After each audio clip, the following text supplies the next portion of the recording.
i David Gomar. L'editorial és Edicions El Bullent. Teniu aquí la caràtula.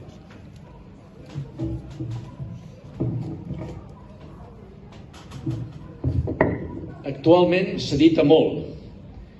Només cal regirar a la fira i passar per les parades i trobem guies de molta qualitat. I resulta que hem hagut d'anar a premiar una guia d'un retall de territori que no tenim a tir de pedra.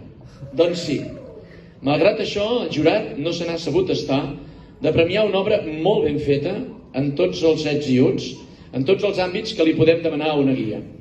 Redacció acurada, amb valor literari, cartografia pròpia i de qualitat, detalls tècnics ben recollits, descripció dels valors naturals i patrimonials dels llocs que es visita i una fotografia que captiva i et fa agafar salivera per sortir a trescar aquells verals. Probablement, les excel·lències d'aquesta obra també són fruit pel fet de ser una obra coral de 4 autors que han sabut donar el millor de cadascú. Segur que esdevindrà una obra de referència.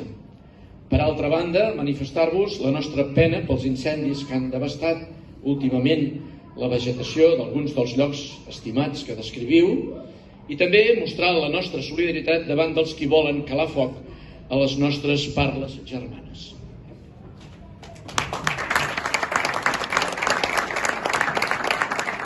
Gràcies, Joan.